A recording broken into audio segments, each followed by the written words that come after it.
রাজ্য পুলিশের ১৫০ বছর পূর্তি উপলক্ষে এক অনুষ্ঠানের আয়োজন করা হয়। রাজধানী প্রজ্ঞা ভবনে আয়োজিত অনুষ্ঠানে প্রধান অতিথি হিসেবে উপস্থিত ছিলেন মুখ্যমন্ত্রী ডাক্তার মানিক সাহা। মুখ্যমন্ত্রী বেলুন উড়িয়ে অনুষ্ঠানের শুভ সূচনা করে রাজ্য পুলিশের আধিকারিকদের সাথে মতবিনিময় করেন। মুখ্যমন্ত্রী অনুষ্ঠানে বক্তব্য রেখে বলেন, যান দুর্ঘটনা রুখতে রাজ্য পুলিশের পক্ষ থেকে বিশেষ কিছু ব্যবস্থা গ্রহণ করার জন্য নির্দেশ দেওয়া হয়েছে। কারণ যে দুর্ঘটনাগুলো সংঘটিত হচ্ছে, এগুলোর মধ্যে দেখা যাচ্ছে কম বয়সের যুবকরা বেশি দুর্ঘটনায় পড়ছে। তাদের মধ্যে দুর্ঘটনার ভয় ভীতি না থাকার কারণে এই ধরনের ঘটনা হচ্ছে। বিশেষ করে লক্ষ্য করা যাচ্ছে হেলমেট পরিধান না করে বাইক ও স্কুটি চালিয়ে এই দুর্ঘটনায় পড়ছে তারা। তাই এবার সিদ্ধান্ত নেওয়া হয়েছে, যারা হেলমেট পরিধান করবে না তাদের যাতে পেট্রোল দেওয়া না হয়, তার জন্য কর্তৃপক্ষদের নির্দেশ দেওয়ার। এর পাশাপাশি যারা বাইকের বিকট শব্দ বানিয়ে রাখবে তাদের যাতে পলিউশন সার্টিফিকেট না দেওয়া হয়, তার জন্য নির্দেশ দেওয়া হবে। কারণ একাংশ অতি উৎসাহী যুবকরা এই ধরনের ঘটনা ঘটছে। গাড়িগুলো বা মোটরসাইকেলগুলো চালায়, ওদের হিতাহিত জ্ঞান থাকে না। এই বয়সটা খুব, আজকেও আমরা একটা জায়গার মধ্যে যারা নিউ ভোটার্স, আজকে আমরা জানি যে foundation day of election commission of India, voters day তো 1950-তে হয়েছিল এবং 2001 সেখানে আমি গেছিলাম। সেখানে যুবক সম্প্রদায়কে বলেছি যে 18 থেকে 25 বছর খুব ভালনারেবল বয়স, খুব নিজেকে কন্ট্রোল করে যদি চলা যায় তাহলে আগামী দিন স্পিডে যাচ্ছে, রাস্তা দিয়ে যাচ্ছে, এই রাস্তাটা তাহলে আগামী দিনের জন্য মসৃণ হবে সব দিকেই। তো এবং পলিউশন সার্টিফিকেট যখন আনে, এখানে আমি বলবো যে পলিউশন সার্টিফিকেট আনার সময় সেখানেই সাউন্ড যদি দেখে যে ওখানে সাউন্ডটা এরকম হচ্ছে, তো পলিউশন যারা সার্টিফিকেট দেয় ওদেরকে বলবো যে ওদেরকে যেন কোনো অবস্থায় পলিউশন সার্টিফিকেট না দেয়। তাই এখানে একটা এই ধরনের আমাদের চিন্তা ভাবনা আছে।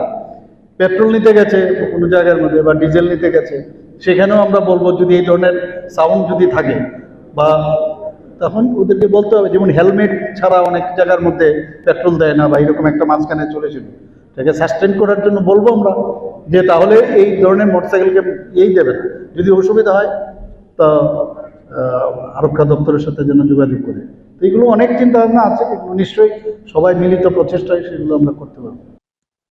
পাশাপাশি নেশার প্রসঙ্গে মুখ্যমন্ত্রী বলেন, রাজ্যের প্রবেশ পথ চূড়াই বাড়ি সহ মায়ানমার এবং মিজোরাম সীমান্তে চলছে কঠোর নজরদারি।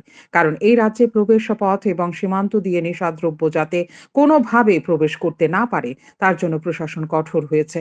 অপরদিকে মানব পাচার ও রোহিঙ্গাদের প্রবেশ যাতে না হয় সেদিকেও গুরুত্ব দেওয়া হচ্ছে। জাতি জনজাতির সুসম্পর্ক বৃদ্ধি করতে সফল হয়েছে সরকার। আইন শৃঙ্খলা রাজ্যে অত্যন্ত ভালো রয়েছে বলে দাবি করেন এবং গোটা দেশের মধ্যে আইন শৃঙ্খলা ভালোর দিকে ত্রিপুরা তৃতীয় স্থানে রয়েছে। পুলিশকে নির্দেশ দেওয়া হয়েছে, যদি কেউ আইন শৃঙ্খলা লঙ্ঘন করার চেষ্টা করে তাহলে তার বিরুদ্ধে যাতে ব্যবস্থা গ্রহণ করা হয়। কাজটা থাকবে যে আমি আপনার নিরাপত্তার জন্য আছি, কিন্তু যারা নিরাপত্তা বিঘ্নিত করবে তাদেরকে কিন্তু আমরা মানে কঠোরভাবে তার মোকাবেলা করব। এই যে বিষয়টা, সে আস্থার যে বিষয়, সে কনফিডেন্সটা আপনাদের সেটা আর আনতে হবে। আর আপনি কি কাজ করছেন, আপনারা কি কাজ করছেন সেটা কিন্তু সবাই দেখছে। এমন কাজ করবেন আপনারা যে কাজটা মানুষ সারা জীবন মনে রাখে।